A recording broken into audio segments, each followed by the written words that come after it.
Good day, comic devotees. Before we begin, if you could just hit that subscribe button, it would be like that feeling you get when you find $10 in your jeans right before laundry day. With that said and out of the way, I'm going to be going over the Black Colossus story arc.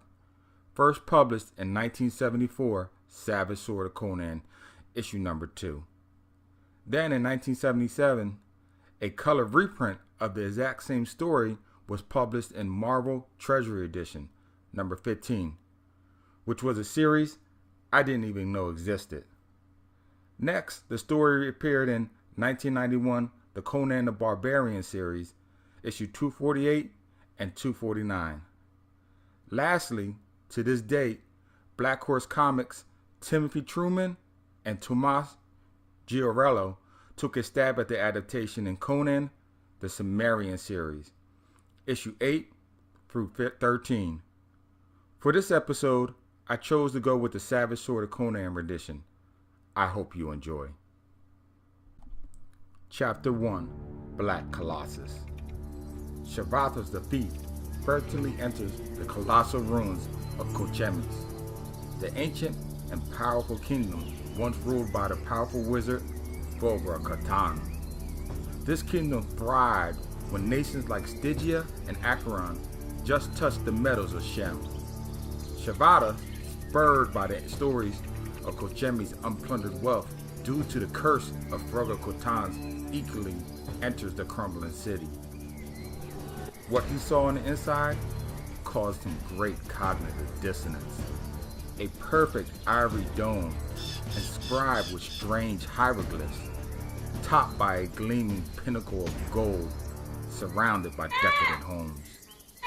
Shavatas stood at the great edifice front portal and felt around for unseen hinges. He had heard the stories of how Cotan sequestered himself in this dome, making it his sepulchre, entombing himself with great wealth. Muttering an incantation discovered in a dusty tome long forgotten by mortal men, the frieze-adorned slab portal abruptly retreats into the inner sanctum, and with a great dull bang, settles at the other end of the corridor.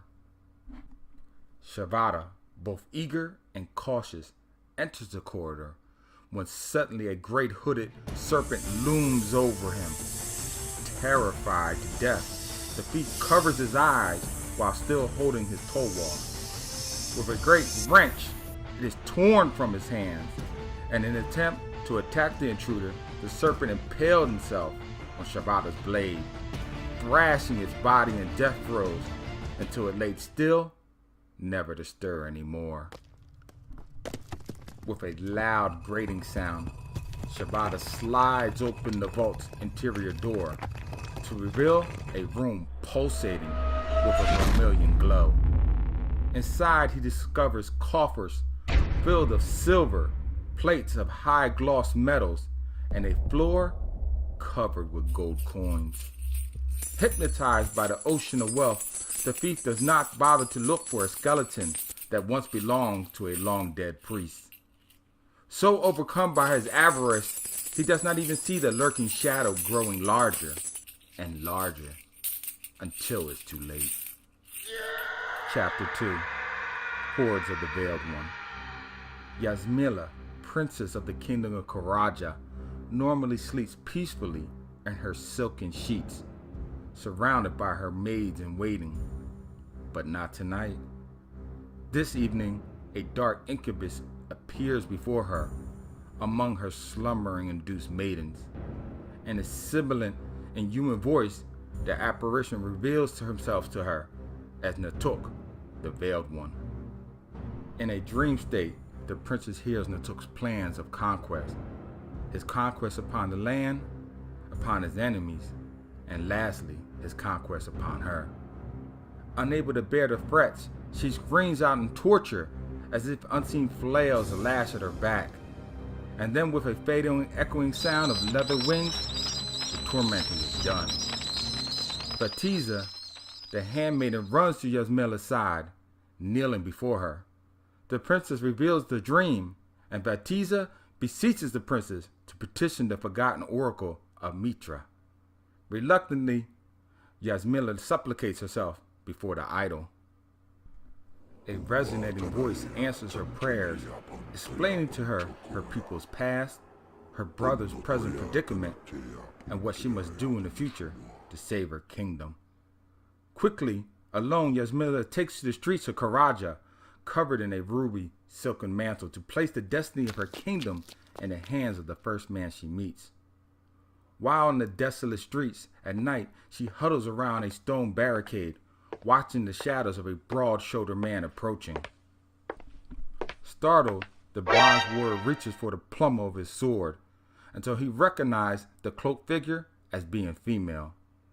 Though suspicious as to her intentions, Conan follows the woman back to the imperial castle, where it is revealed to him by an overheard conversation that the female companion is no other than the Princess of Karaja.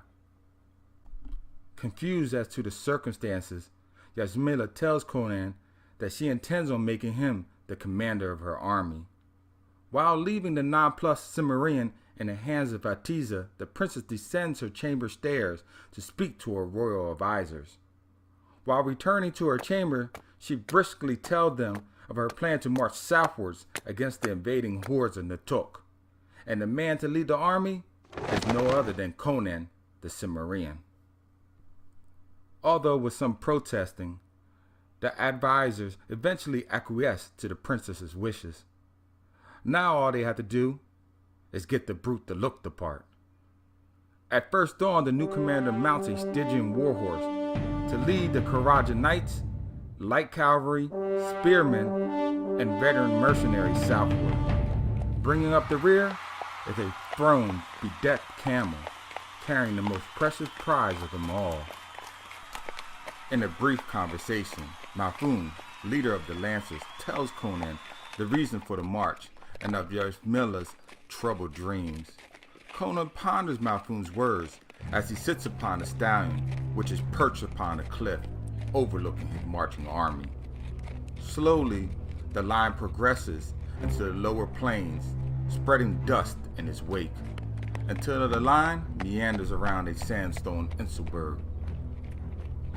This ends part 1 of our 2-episode Black Colossus story arc.